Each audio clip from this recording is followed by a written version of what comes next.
Go. Great. So thank you all for being here today. We're really talking about positive intelligence as it relates to relationships. And as women, we are constantly in relationships and impacting people in a positive way. So I wanted to start out my presentation today with some of the most important relationships in my life. And these are my two children. Alana is on the right-hand side of the screen and Elliot's on the left-hand side of the screen. Elliot in this point in time was 9 and Alana was 11. I've realized that we don't get messy enough in life. So we have an annual painting party where we throw paint on each other. And it is the most joyous, vibrant part of my life. And we do this every summer. So we're preparing for it. And this year we got squirt guns that have paint in them. So I wanted to share with you a little bit about who I am in my life, and that there's highs and there's lows, and there's sometimes when I feel like I'm on a Ferris wheel in life, and there's sometimes where I feel like I'm on a roller coaster. And wherever you're at today and however you're feeling, it's beautiful and it's exactly right where you're supposed to be. So that's a little bit about me. And then also, and oh, you know what, can you see all of this on your screen? Looks like it's cut off a little bit. Hold on a second. We could see it. Oh, sorry. Can you say that one more time? We could see your screen properly. Yeah. Now it's okay. Just slightly a little bit the corner, I guess. Yeah, it's like the corners cut off a little bit, huh? Yeah, but we can still read it, Gina. But we can, yeah. Okay, well, let's try to go. If anyone has a problem, if you just want to come off mute and let me know. Really, you know, the ground research for this program is from a gentleman named Shirzad Shamin. So I've been able to provide the link to the first 8 chapters of the book. So you can definitely go and read the book on your own. He's done a lot of research with neuroscience, positive psychology, cognitive behavioral psychology, and performance science. And he's worked with over 500 CEOs, a lot of sports teams, and he was previously the CEO of Coaches Training Institute. And Coaches Training Institute is where I've received my training over 12 years ago. So a really great gentleman and a really great program. He's taken just one small component of coaching and has gone really deep on how to positively impact individuals. So there's all of these different pieces of the puzzle, and that's really created positive intelligence as we know it today.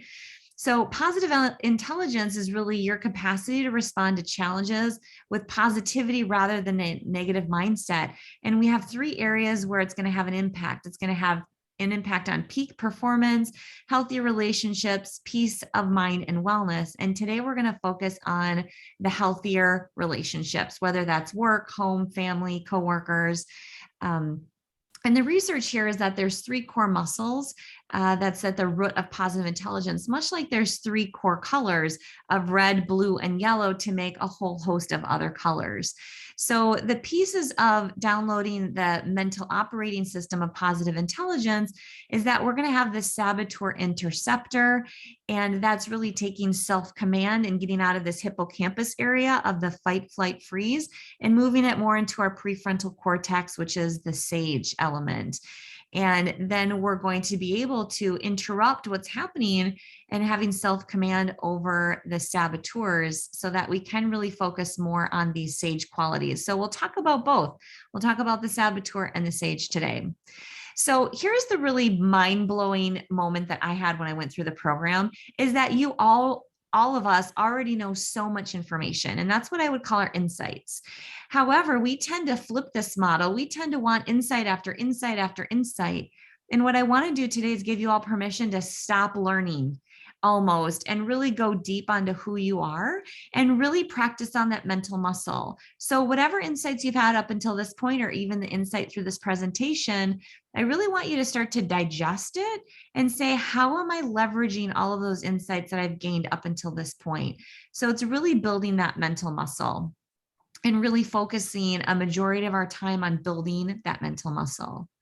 So the LeanIn Positive Intelligence plan for today is number one, we don't want to keep score. Number two, we want to appreciate others often. And three, we're not going to stay upset. So if we can accomplish these three things, and there'll be a little test a little bit later in the presentation, if we can do these three things more effectively for ourselves, then our relationships will shift in a more positive direction. So that's what we're going to focus on today. And then from a saboteur interference in relationships, really we have this thing called the iceberg of conflict. And the iceberg of conflict is usually that we typically focus on this positional statement, that we're focused on the conflict in regards to what our positions are. So let's say we have two women, they want to go out to different restaurants. One wants to do Italian and one wants to do Chinese. So we're focused on the positions and we can't choose where we want to go out to lunch. So the assumptions is that we're really focused on the intentions, and those needs are often wrong. So the challenge that we would say based on our position is, well, this woman wants Italian and this woman wants Chinese. But the interesting thing is, if we dig a little bit further and figure out what the aspirations are, which are always hidden or maybe partially hidden, that really need to be discovered, let's dig a little bit deeper. Why does this woman want Chinese? Well, she actually doesn't want Chinese. She wants to sit on the new outside patio of the Chinese restaurant. So she really wants to just sit in the outside patio. Whereas the woman who wants Italian, she just wants a salad. So how can they figure out, oh, and the Italian place also has a patio. So maybe since we want to sit on an outside patio and the other woman wants a salad, we can then resolve the potential conflict that's there. So how do we really focus on getting a little bit deeper in the iceberg conflict so that we can understand what the aspirations are and how we can really put that saboteur to the side? So what I want to do is show you what all of the saboteurs are outside the big one, the judge, which we're going to hit heavy and hard first. However, based on our motivation and our style, we're learning and really trying to make sense of the world when we're really young.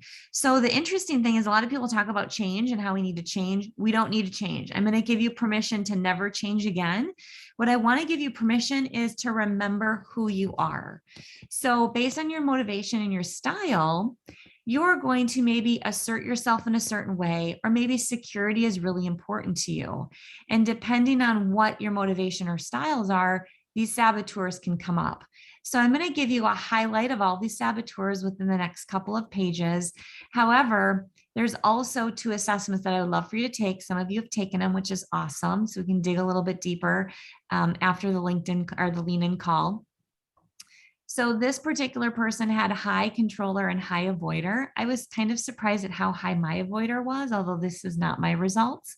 So when you take the assessment, it will show you where your top saboteurs are and the places that you can lean in and start to learn from.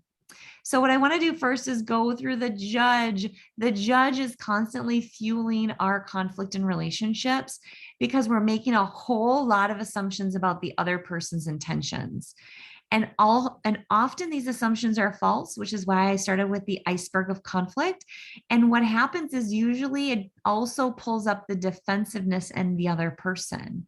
So powerful judge will cause you to listen selectively, looking for evidence to prove that your own point is right.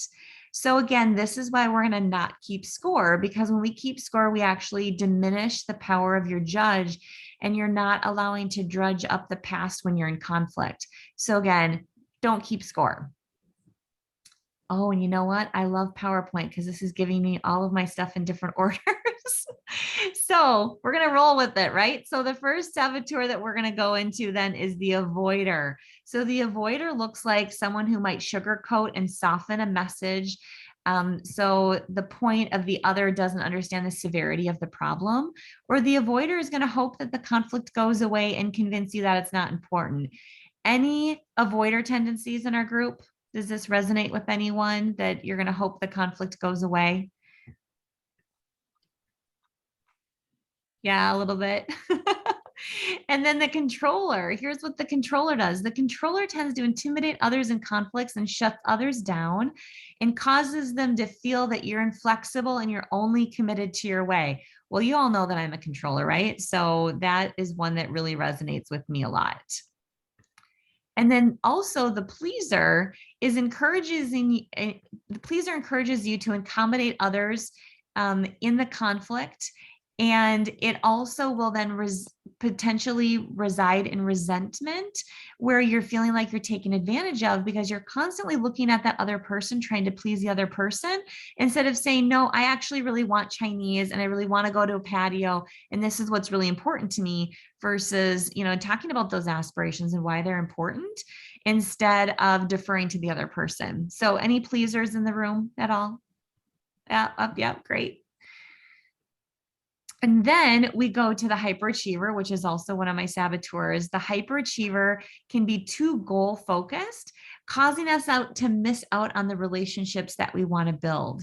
And then there's always yet another thing to achieve. So I don't know if all of you can resonate with this, but when I get the next project, the ability to be a leader, the manager title, that big promotion, the new job, then I'll be happy. So we're always constantly putting that happiness out here on the carrot, waiting for happiness to arrive instead of being happy in this moment today or being positive.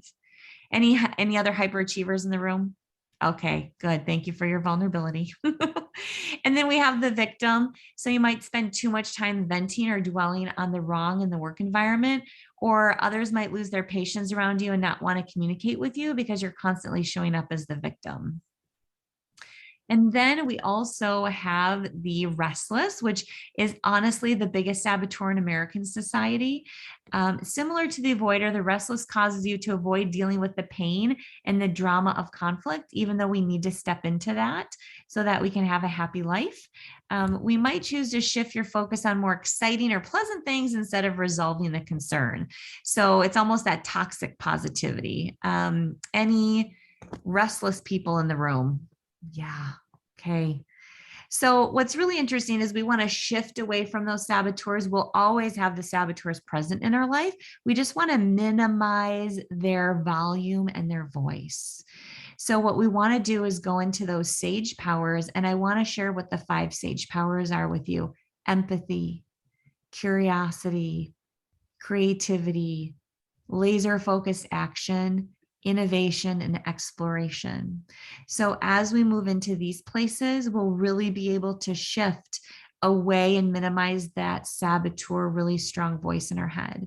So that's where the appreciation comes in, and the commitment to ourselves that we are going to stay upset as minimally as possible. So really this drive to never stay upset. And I'll send all these slides to you if you want as well. So the first sage power is empathy. Let's start with you. It's going to be really easy to see the saboteurs in other people. However, let's come back to center and really focus on yourself. So how is the relationship with yourself? And how you treat people really does influence how you treat others. Then we can get to the other and we can say, are we willing to put ourselves in the other person's shoes? Can we have grace for them? And what is it that they really want? So again, the hint is that it's not usually about the conflict. There's something deeper that underlies it.